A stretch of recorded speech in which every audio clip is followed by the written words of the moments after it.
He was on fire, made 12 of his first 13 from downtown, trying to go for the NBA record to tie Klay Thompson, which is 14 most ever in an NBA game. 47 points for Murray. The Kings win this 125-104. The postgame show right here, if you don't like that.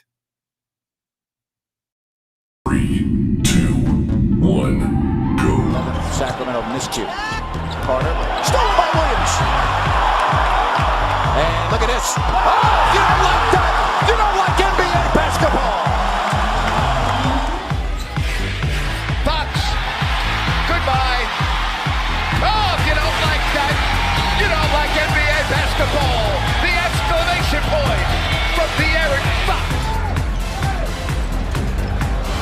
Oh, if you don't like that, you don't like NBA basketball.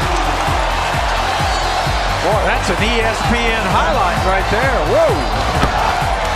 Carlson comes in. How about this? Holy moly, Jim Bob Foley. That is a major league smush.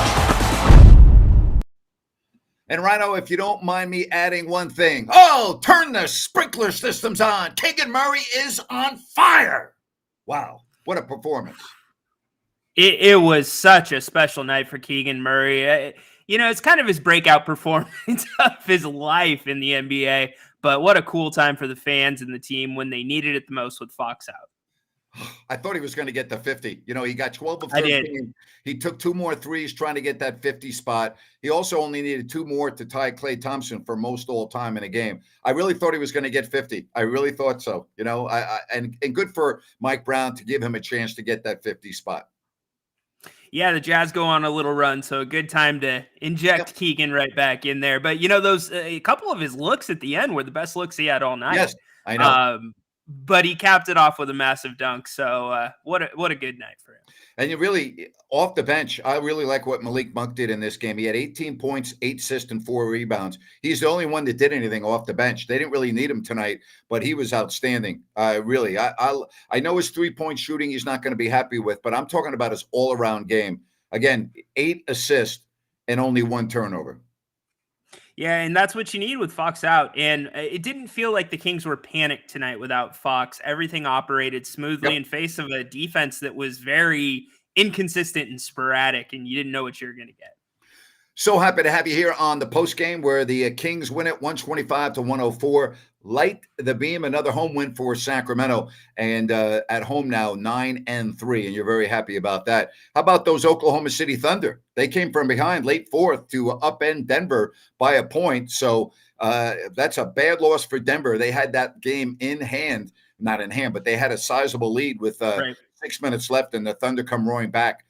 And the final there of 118-117. So, when you look at the standings right now, Minnesota is ahead of everyone. They win again. They beat Indiana. They're 19-5. And Oklahoma City now with the win, they go to 16-8. Dallas gets the win. They're at 16-9. Denver, they fall to 17-10. And Sacramento with the win now a half game behind Denver at 15-9. Personally, I'd rather be 15-9 than 17-10, but the standings have Denver ahead of Sacramento. And then Houston is now 6th with a record of 13-9. Well, the Kings keep pace with the teams that they need to tonight without De'Aaron, which is exactly what they needed to do. But this West, Grant, it's the story of the year so far. Hello from Manila in the Philippines. Very happy to have you. As you say, you are watching and eating lunch, so we appreciate that. We've got Cambodia also chiming in. We got Southeast Asia. Hello, David in Cambodia. Hope you are doing well in that beautiful part of the world. Right here, the Kings are doing well because they blew out the depleted Utah Jazz tonight. They did not let them hang around. The Kings had a 12-point lead at half. They took care of business, and I really like the fact that they took care of business without this ever getting really dicey. Yeah, well, I mean, they let them back in the game. They fell in love with the Keegan story there in the fourth quarter, but they pushed it right back out. But again, taking care of business, Grant, you mentioned it at halftime against the teams they are supposed to win against on their home court. Yep, absolutely.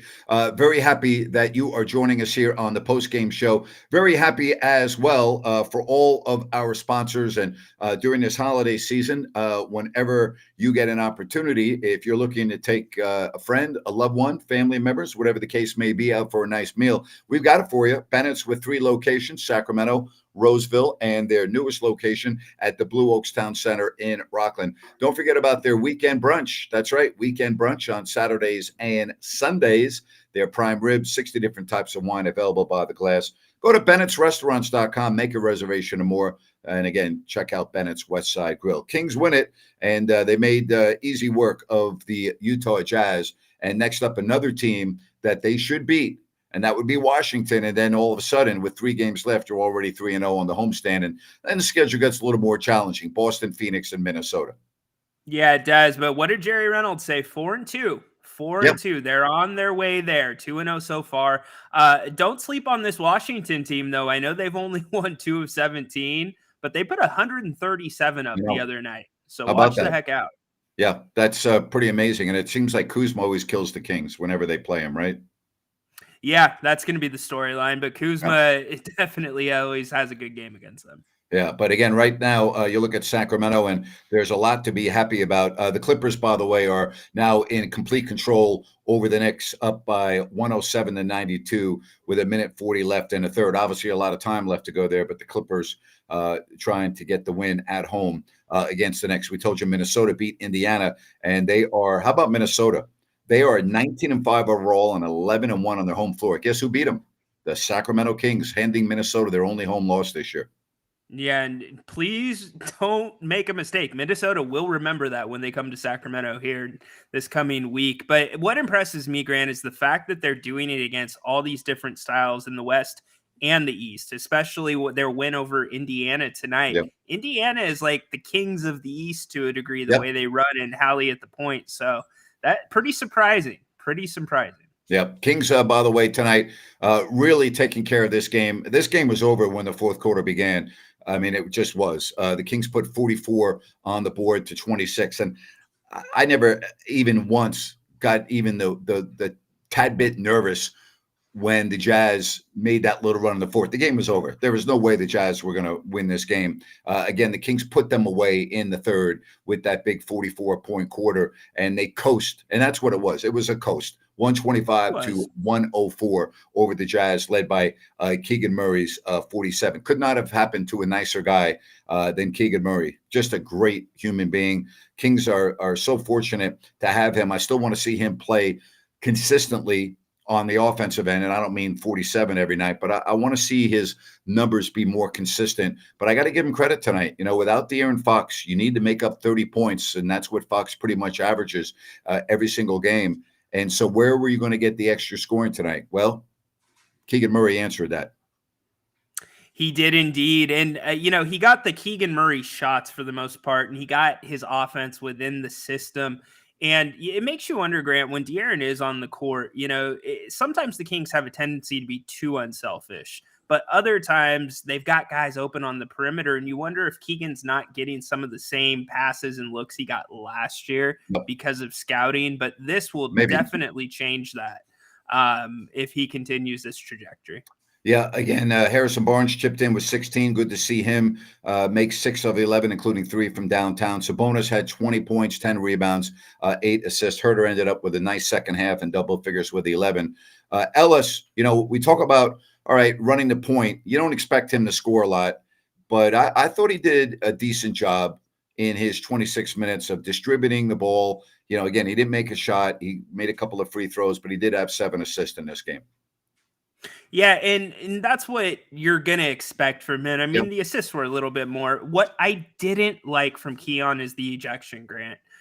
He already had 1 technical, which was the double, but throwing your hands up at the ref, and what were we talking about at the end of last game? De'Aaron and the way that he was talking. So to see Keon, a guy that's on a 2-way contract, that's right in the midst of getting his run right now, get ejected, it doesn't fit. It's not like a star being ejected. Yeah, good point right there. Hey, if you have any plumbing concerns, repairs, make sure you check out New Works Plumbing. They've got a fix for you. Go to sackserviceplumbing.com or call the number on your screen. New Works Plumbing, they've got a fix for you. And again, sackserviceplumbing.com, or you can go to their other website, newworksplumbing.com, NEWWRX plumbing.com. They've got a fix for you. Call the number on your screen for your plumbing needs and concerns. Well, Sacramento rolls 125 to 104. There's really not a lot to talk about tonight. This game was really never in doubt. I mean, the Kings came out in the first quarter. They had a 35 to 23 lead going into the second. Second quarter was even, but the third quarter, the Kings put the foot to the pedal, so to speak, and it was all over. Well, Keegan outscored the Jazz himself in the third quarter. Yeah. And one thing we haven't said tonight that I think we should say, this Jazz team was so undermanned. This was a mash unit, and some of them may have been ill too because they've got a little bug going through the team. And they fought, Grant. They brought it back to almost single digits in the fourth quarter. That's the type of team I want the Kings to be when they're in these big blowouts. I want to see the Kings fight like that. The Sacramento, again, with the win, 125 to 104, and they go to 15-9 on the year and 9-3 on their home floor. Jazz, meanwhile, only 2 wins away from Salt Lake City, 2-12 on the road and 9-17 overall. And coming up next, as we said, the Washington Wizards, who in their last game put up a big total offensively. So you don't want to see them get hot. No, you do not. And again, do not underestimate their athleticism. Tyus Jones had a triple-double last game, too. So He's a they good can player. run with the Kings. He is a very good player. He's a good player. Did the Thunder win? We get a message. Yes, they did win. Won by a point. They came from behind and won that game by a point. So that's pretty impressive. You know, that's pretty darn impressive. I'll say that. The one other aspect about, Sacramento, they are catching Washington on a back-to-back. They're in Phoenix tomorrow night. So you are going to get Washington on the second night of a back-to-back. But, it all equals out because later on this homestand, when you play Phoenix, the next night you play Minnesota on the second night of a back-to-back while they're in your city watching the game. You could argue this is the hardest week of the Kings season thus far.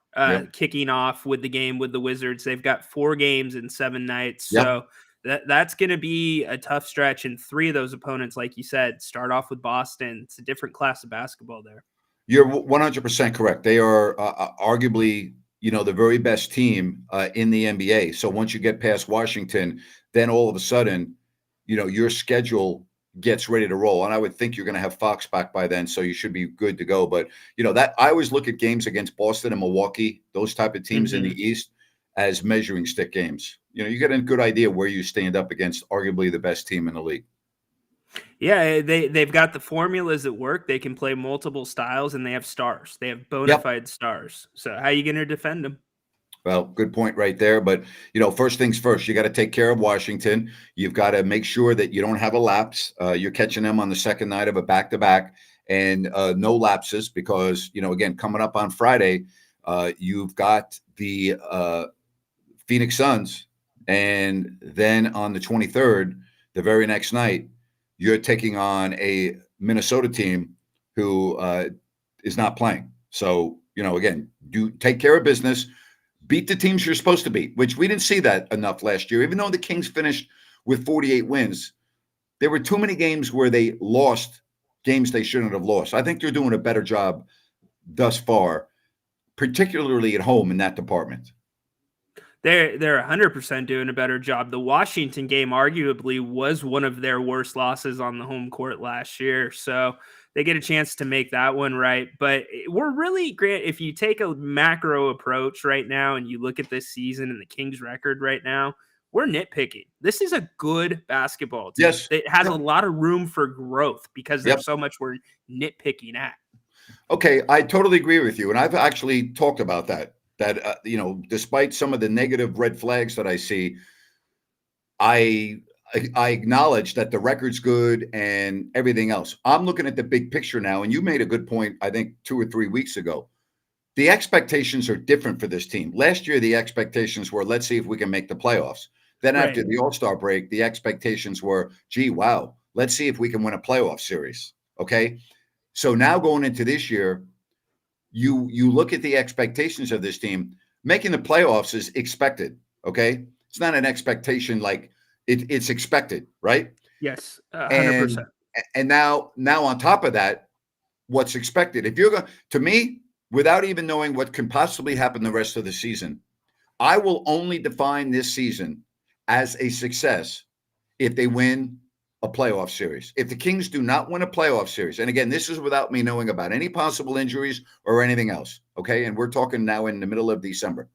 If the Kings do not win a playoff series this year, personally, I will not consider this season a success. It'd be a huge failure. I mean, you were so confident in your group that you ran it back for the most part. I know you made a couple different acquisitions. So as the league is getting better, you're saying our group is good enough to compete with whatever you guys come up with. So if you don't win a playoff series, that's going to be a problem. And with this Western Conference, which you laid out at the start of the show, it's going to be tough regardless of how good this team's playing. Yeah, you got Boston coming in on this homestand. They're 19-5, although they're only average at home, 6-5 on the road. Then you got Phoenix and, Bradley Beal, shocking, got hurt again. But you never know if Durant's playing. You don't know Booker. I mean, so you got the Suns, and then you got the number one team record-wise in the West and a rematch with Minnesota. So, you got to beat Washington because, we just talked about them. They're 4-20. They are coming off a win, but you're catching them on a second night of a back-to-back. So no excuses. Go out and win, and then get ready for 3 very difficult games on your home floor. Especially when you're on this type of homestand, Grant. Take the holidays out of it. Take all that. Yep. You are sleeping in your bed. You've been here a while. You know where treatment's at. You know what the schedule is. So you got to capitalize on that. And the Clippers are starting to really get their mojo going. I keep an eye on the Clippers. They've already beat the Kings twice this year, and they're up 18 right now on New York going into the fourth quarter. So New York's a good team. What's that? New York's a good team. Yeah, they are a good team. They come in 14-10, and you're right. They are a good team. They are. But, I'm looking at the Clippers right now, and if they win tonight, that's 7 wins in a row, Ryan. That would be 7 straight for the Clippers if they win. And they would go to 15-10, a half game behind Sacramento. That's why the West, if you mess up like the Lakers did the other night, think about this. The Lakers lost to the Spurs, who had entered the game with only 2 wins, right? Yep. Or 3 wins. I beg your pardon. They had 3 wins. 3. But they were on a big streak. That's right. 17. Yeah. The Lakers are 15-11 instead of being 16-10.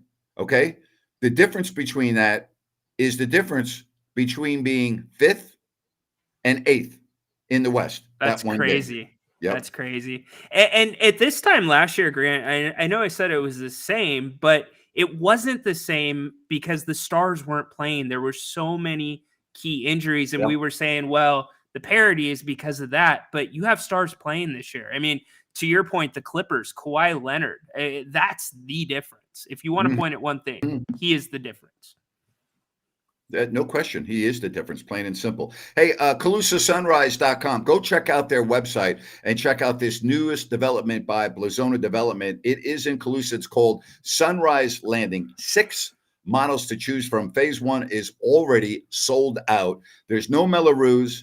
There's no homeowners at Calusa Sunrise in CalusaSunrise.com. Check out all of the information. That's CalusaSunrise.com. Beautiful development in Calusa from Blazona Development. We are wrapping up what has been a really good night for Sacramento. They get what I think is an easy victory, but make no mistake about it. The star of this game was Keegan Murray. He was brilliant tonight. At one point was 12 of 13 from beyond the line. I really thought he was going to get that 50 spot. He had some opportunities. It just did not fall, but that was a dandy. Well, Grant, he is the Kings single game leader for 3-pointers. And think about some of the names on that list. Buddy Hield, Mike Bibby, Omri Caspi. I mean, there's some Peja Stojakovic.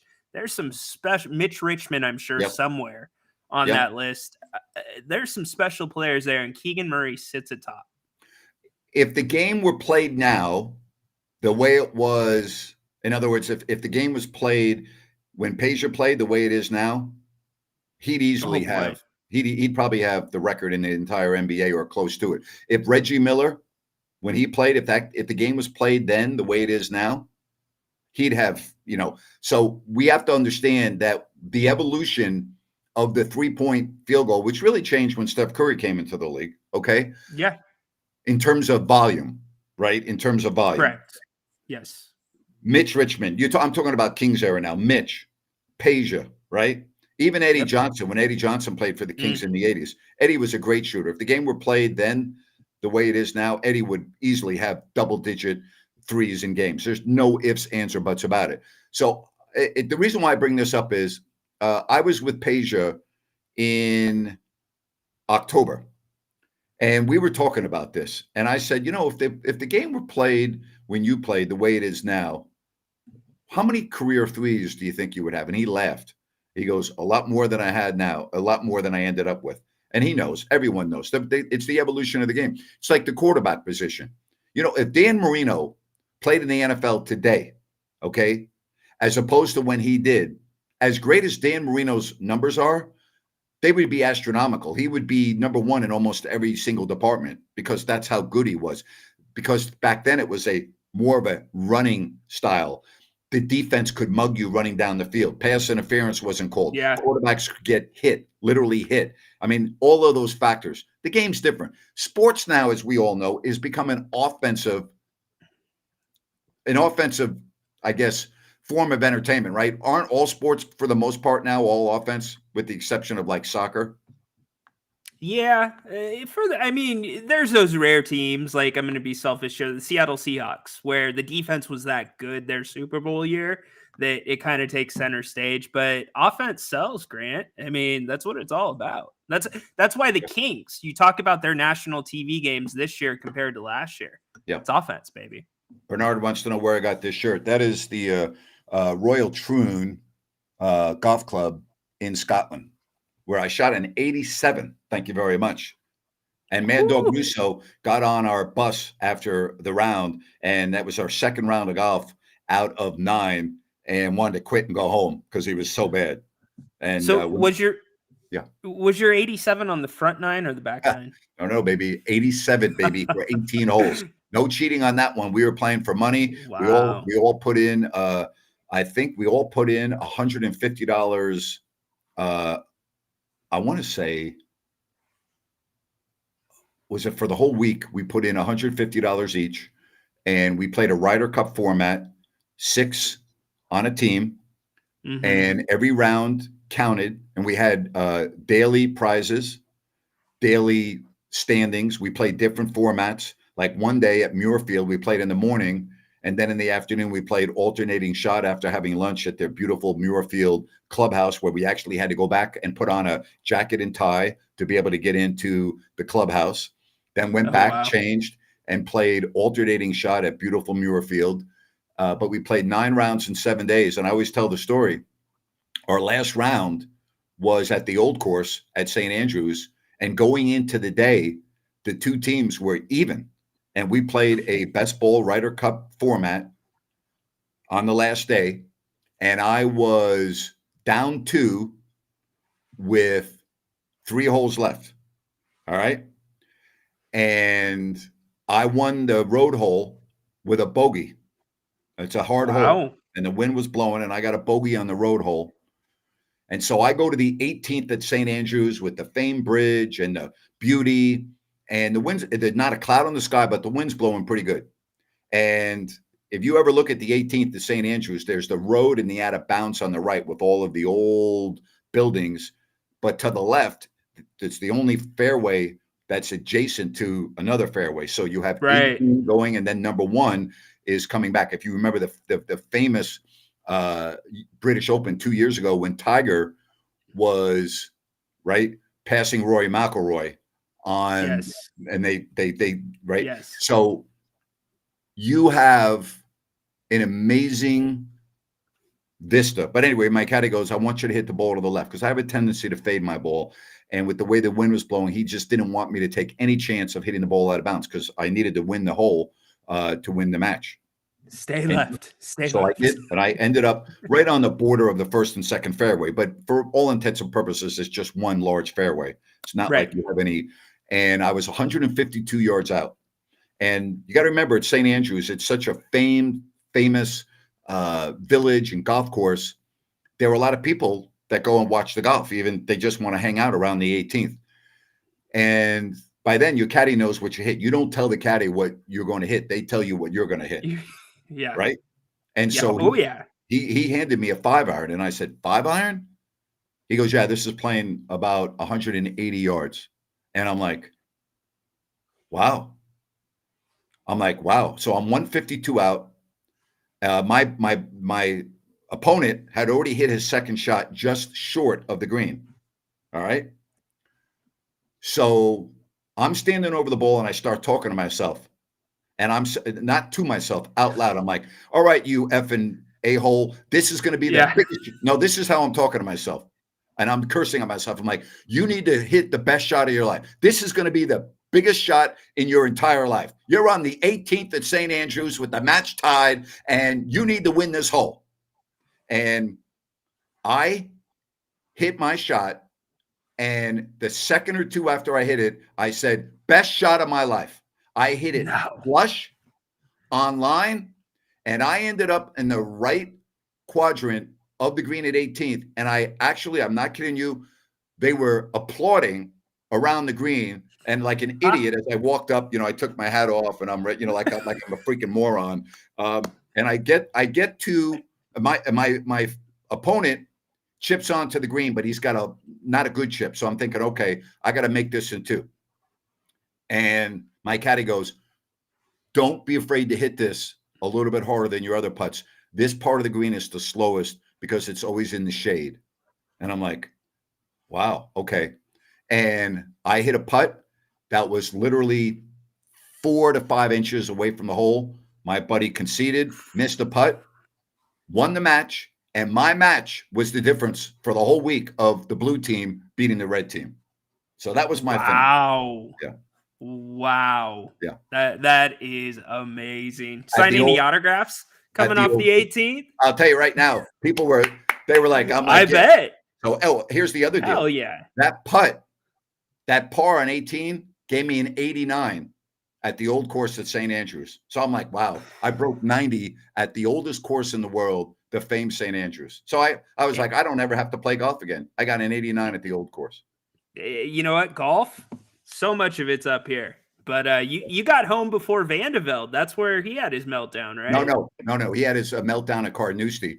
Carnoustie. Yeah, Okay. Carnoustie, we all hated. Out of all of us, we played 9 rounds in 7 days, and all of us hated Carnoustie. None of us liked that course, and it wasn't even windy that day. None of us liked Carnoustie. But when you stand on the 18th, I can see what happened. But even with that, I mean, because I went and when we went back and stood on the championship tees just to see what it was like for Vandeveld, and still hard to believe that he did that. All right, back to the NBA real quickly. All right, the Kings, I like what they did tonight. There's no negatives, and get ready for the next one. You all right? You lost me for a minute. I think we lost Ryan. So can you hear me?